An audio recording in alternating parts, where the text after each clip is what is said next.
Focus. Ideate. Innovate. Enable. ICICI Lombard and CNBC TV18 present India Risk Management Awards, Risk Masterclass. A very good evening, ladies and gentlemen. I'm Mridhu Bhandari. Welcome to the Risk Masterclass 2020 under the aegis of India Risk Management Awards, brought to you by ICICI Lombard General Insurance Company and CNBC TV18. Well, it's the 7th year of the India Risk Management Awards, but our first one in a virtual avatar. So a very warm welcome to all our industry guests joining us remotely today, and also to our virtual audience present here today. Well, 2020 has been unprecedented on many fronts: increased use of emerging technologies, remote working at scale, supply chain disruptions, managing health and safety of employees, and creating rich digital customer experiences while protecting the balance sheet have all led to new trends and new risks that organizations now have to cope with. So what's important in this scenario? Well, to be alert for one, to implement the right controls and take swift action to mitigate all kinds of risks in a multifaceted crisis like this one. And hence, organizations need to devise and deploy a boundaryless risk management system as well as an architecture. And that should help augment business resilience in the new normal. And this Risk Masterclass is going to help you achieve just that. That's our focus for today. Today, we are putting the spotlight on some of India's sunrise sectors, traditionally IT-enabled services, pharmaceuticals, healthcare, auto components have all been sectors that have put India on the world map and that have also, in fact, contributed very significantly to the nation's economy. So I'm going to kick off this evening, by inviting somebody who's going to share some valuable insights on the various risks that are faced, particularly by enterprises in these sunrise sectors. And he will also be sharing some preferred risk management strategies for these sectors in particular. Let's welcome Ramanjit Bhalla, Vice President, Corporate Solutions Group, ICICI Lombard General Insurance Company, for the first executive address this evening. Over to you, Ramanjit. Yeah, thank you, Mridhu. Risk has evolved over the last few years. Traditional risks were mainly physical in nature. They were confined to a particular location, be it a factory or a warehouse location or a marine consignment location during a transit. These were much more simpler to understand, simpler to manage. New emerging technologies and the new world order has brought in new age risks such as cyber risk, data breaches, climate change, catastrophic risk, geopolitical risk, among so many others. Now, we have seen the well-established and well-optimized supply chains are now being forced to recalibrate due to geopolitical and other reasons. While there are challenges for Indian companies in trying to explore sourcing from alternate countries like Thailand and Vietnam, apart from indigenizing, there is a greater opportunity for all of us here in India, wherein a lot of global companies are now looking forward to India as their manufacturing hub. Consumer behavior is also changing rapidly towards a digital ecosystem and a contactless delivery. Many business models which were dependent on physical delivery will have to recalibrate to sustain themselves in the new normal. In fact, most Indian companies had put in place immediate measures during the initial phase of the lockdown to ensure business continuity and minimize disruption of their business. The government too also pitched in with some food security and financial assistance to the economically weaker sections of the society. The government has been working around the clock to stimulate the recovery. There have been reforms in the recent past. While the economy seems to be in the path of recovery, the risks still remain. Now, this is a platform where we discuss and understand and try to formulate risk mitigation tools for the future. We have with us today eminent speakers, power-packed panel who have taken their firms to greater heights while successfully mitigating the risk in their organizations. I'm sure each one of us will learn from their perspectives and insights. Thank you very much, Ramanjit, for sharing your valuable insights on de-risking enterprises in sunrise sectors, especially for a boundaryless future. Well, healthcare workers have really been our saviors and really been our superheroes, especially this year as they've battled at the front lines, facing risks like never before and mitigating risks for all of us. As we move towards boundaryless organizations of the future, healthcare is also set for tremendous transformation. So let's hear more from our keynote speaker this evening, Dr. Naresh Trehan, Chairman and Managing Director of Medanta. Welcome, Dr. Trehan. Mridu. This is an interesting perspective that you have added to our current situation, which is, as we all say, unprecedented, never seen before, whatever you may call it. But the point is that each one of us was unprepared for in a way that we never expected that this kind of pandemic would actually come our way in our living memory, because it was the last one was 100 years ago anyway. But let me talk about we are all living on the hope of vaccine. Because till then, we don't have a silver bullet to fight this disease. So vaccine, fortunately, there are some hopes on the horizon. There are 5 vaccines that have actually declared some of their results and saying, but these are not scientific declarations. These are declarations by companies. But the point is, till that happens, we cannot afford to let our guard down. Thank you very much, Dr. Trehan, for taking out time and sharing your valuable thoughts with us. Next up, I would like to invite Neeraj Gupta, Partner Risk Assurance Services at PwC India, to share his findings on how the risk management landscape is evolving and the current key trends in risk management that enterprises should really watch out for. Neeraj, welcome. Thank you so much, and a very good evening to all of you. I would like to, at this point, introduce the concept of risk. Traditionally, we look at risk as something negative, something to be avoided. We don't want to break the law. The consequences are too severe, so let's not do this. That is a traditional view of risk as a hazard. But to truly understand risk and to harness its power, we need to look at risks in 2 more dimensions. One is risk as uncertainty. For example, we don't know what will happen, but if things were to move in a particular manner, are we as a business well placed to move fast and seize the advantage? A classic example is the US elections. It could have gone either way, but that was clearly risk as an uncertainty. And then the third view of risk, which enterprises often miss, is to be able to look at risk as an opportunity. Because look, what has happened is that many of the companies in the sunrise sector have actually come up by looking at risk as an opportunity, creating a niche segment and being able to exploit it. But the environment keeps moving. There are developments all over. So what is important is that are we continuously scanning the horizon to see that if newer opportunities are presenting themselves, and are we going to be able to move on that? Because if we don't, someone else will. And then that risk will be a lost opportunity for us. So, ladies and gentlemen, it is important to look at risk across a spectrum. Risk as a hazard, risk as an uncertainty, and risk as an opportunity. Thank you, Neeraj. Thank you very much. That was really, really insightful. The way you simplified those risk management strategies. I really appreciate you joining us here today. Well, we all know that technology has played a pivotal role keeping business and life going through the larger part of this year. Technology has been the backbone on the basis of which all of us have been mitigating multifaceted risks, from education and healthcare to financial services to agriculture to governance.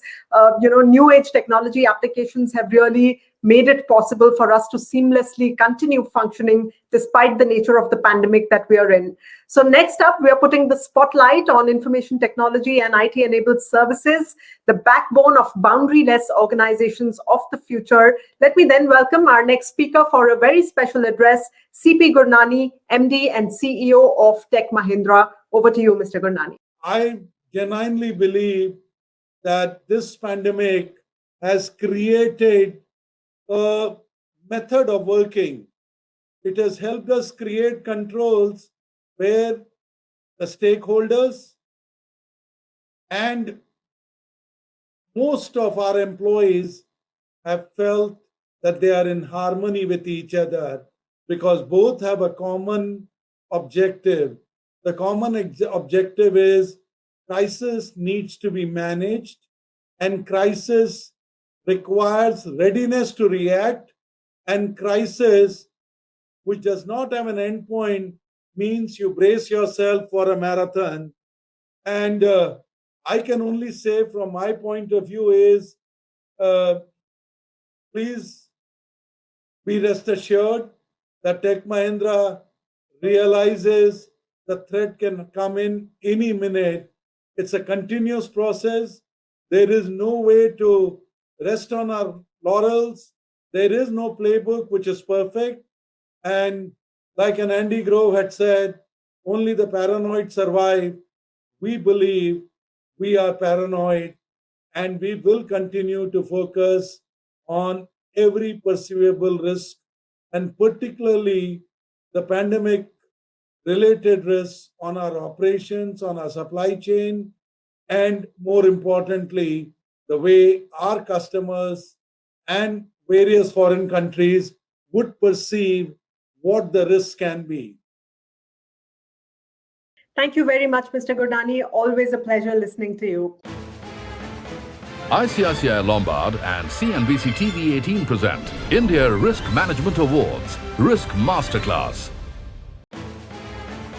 ICICI Lombard and CNBC TV 18 present India Risk Management Awards, Risk Masterclass. Well, ladies and gentlemen, we now have a power-packed panel of industry leaders joining us for a discussion on boundaryless risk management, especially for India's sunrise sectors. The panel will, of course, also answer all the questions that you have here today. So I'm going to request our virtual audience to go ahead and be as participative as possible. Please use the chat function that you see on your screens and post questions for the panel. And now let me welcome our eminent panel for tonight. Prabha Thomas, Chief Risk and Compliance Officer at TCS. Jyotsna Sharma, CFO and Head of IT at Bridgestone India. Mitanshu Shah, Senior Vice President, Alembic Pharmaceuticals. And Sandeep Koradia, Head of Corporate Solutions Group, ICICI Lombard General Insurance Company. Welcome, ladies and gentlemen. Well, the COVID-19 pandemic has perhaps been the biggest testament of the VUCA world. Nothing else has been so volatile, so uncertain, so complex and ambiguous as this one in recent times. So Jyotsna, let me begin by asking you, what are some of the emerging trends, emerging risks that organizations around the world are facing today? Give us a perspective of the macro picture that you are seeing. Reference to emerging risks, I would like to more specifically be around the IT functionality, because we see what has COVID done to us it has connected us technically, not physically, but via technology. And with technology, there are multiple risks of infrastructure, risks of security, risks of data. And what COVID has done is, in terms of risk, it has really exponentially increased the risks around technology usage. What really is important to understand, whether people are aware of use of technology, the risks and the security to take care of around the technology, and how to avoid any sort of disaster that could be created around technology. Apart from the technology risk, the second important risk which I see is the personal psychological risks, because we are living in a total isolated world in our own homes. Very little connection to the external world, very little face-to-face interaction, which can lead to multiple risks of misinterpretation, misunderstanding, insecurity, and a feeling of loneliness. Coupled together, this could have a critical impact on each and every one of us if we are not able to handle this change, this shift with technology and psychology to be able to contribute to our workspace, to our home space. So I guess these are the two risks, apart from the multiple market risks, production risks, logistics and supply chain risks, which are there with every organization. Okay, those are some interesting thoughts there, Jyotsna. Sandeep, let me also ask you, 2020 has been an unprecedented year on many fronts. As an insurer, you are meeting C-suite leaders on a daily basis. Give us a sense of the top new risks, emerging risks that are giving sleepless nights to CXOs these days. Yeah, thanks, Ridu. I think you articulated well that 2020 has been the pinnacle in terms of the kind of risks that we have not seen up till now. If you look back about 10 years back, there has been some major events that we have faced. Be it the global financial crisis way back in 2008, or we talk about the demonetization and GST, the way in which it has impacted the Indian economy. None of these risks are anywhere compared to what we are seeing at this point in time. Pandemic clearly is expected to have a major socio-economic impact. Some of the risks which Jyotsna articulated are absolutely apt. And I was just going through one report of KPMG, which where they had done one overall survey of some 300 odd global CEOs across the globe, and it was a very interesting, I would say the rating of or the ranking of risks that they had done, and that some of the top risks that they had identified were the talent risk. Okay, again, when I went deep into it, I could very clearly see that what they meant by talent risk is the upskilling and reskilling. Okay, the way in which the entire way of working is changing. The remote working, which has now become a very normal situation for all of us. The upskilling and reskilling is one of the biggest risks which corporates are going to face. Apart from that, the entire supply chain disruption. We've seen the kind of dependence that was there with China and some of the other major countries. The entire disruption has happened. We have seen a lot of industries facing huge amount of lack of shipments and imports, and all of that has gone through the entire different journey altogether. Let me also get a farmer perspective. Mitanshu, what kind of new risks have you experienced during the pandemic, both internal as well as external, especially as global supply chains got disrupted? How have you managed all of these risks? It's been very difficult to comprehend, frankly. I mean, because risk now, as I see, actually occupies a board seat. Okay, frankly, I mean, because everything that you associate yourself with, I mean, risk comes first. Actually, talking about pharma, especially, something unique that we felt of late was geopolitical risk. Actually, now you're supplying to US, and some of your customers just don't want you to supply you to some of those sanctioned countries. I mean, and that is coming so vociferously. I mean, saying that, okay, you give me a clear mandate as to which are countries you're supplying. I mean, and if you're supplying to these, I mean, you are outright banned. I mean, so that was a geopolitical risk. We saw it for first time. I mean, there were a lot of issues with respect to regulatory risk. Actually, we built up large plants, capexes, everything, and now you don't have the US FDA coming in and auditing those plants, actually, just because they can't travel there. We never thought anything sort of this, actually. And the entire capital allocation budget which we did has just gone for a toss momentarily. I mean, so we were expecting some plants to kind of start contributing commercially, getting exploited, which has not happened. I mean, these are the kind of unprecedented risks that we see, actually. Okay, fair enough. Prabha, as a global conglomerate, what kind of regulatory and compliance risks do you face regularly? How do you mitigate these? Can you share some best practices with us? The last 9 months of 2020, if you look at it, the number of and the frequency of regulatory changes that have come in for any organization, is quite unprecedented. So on a daily basis, you have, and especially because we are in many countries, you have, so many rules, new regulations, rules coming in. If you broadly look at this year, regulatory changes have been of maybe of three kinds. One is there have been relaxations, which of course some governments have given some waivers. The second is, of course, restrictions, new restrictions because of lockdown, stay at home, and the new way of working. Because of the new way of working, some changes have come in. The third and most important is what is probably going to be long term, and what is on the anvil is, given that the way of working, remote working, is going to probably be a norm, and there is probably the gig economy which is going to be more active now.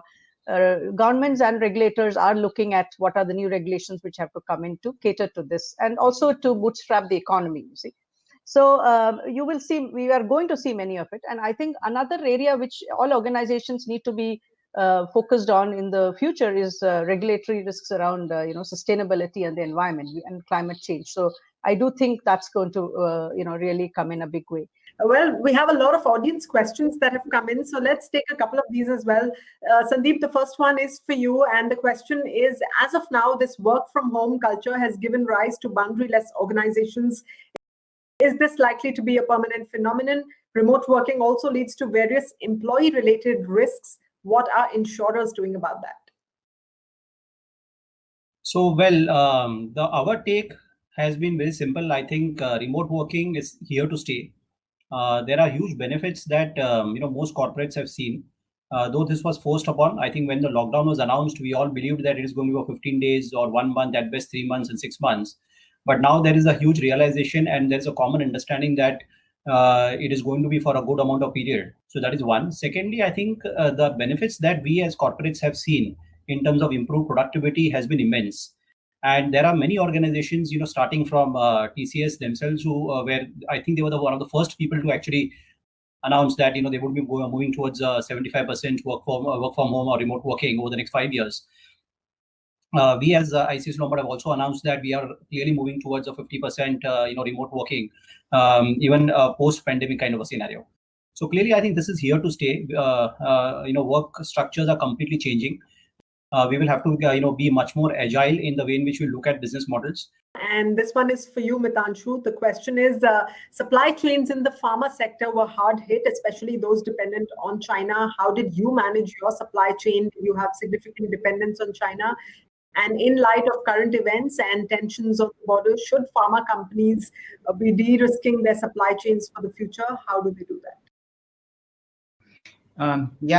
This was one question that has intrigued all the pharma companies. Then, because largely what happens is, though we make the final product here in India, large part of key starting materials, intermediates, advanced intermediates do come from China, and I would say that the proportion has been as high as 85 to 90% actually. How did we tackle this? We had kind of an anticipation about this, because when we saw China reeling into this kind of problem, and then Western world feeling bit of a pinch about this virus, what we did is smartly we increased our inventory levels in December from 6 odd months to around 9 months to 12 months of inventory actually. If you are the one who actually have China dependence, mantra is to keep little larger inventory. Do not think about the interest cost on that. Interest costs have anyway come down actually. Supply chain dependence is extremely critical and important. Keep little higher inventories. Thank you very much for joining us here today. Until next time, goodbye, stay safe. ICICI Lombard and CNBC TV18 present India Risk Management Awards, Risk Masterclass.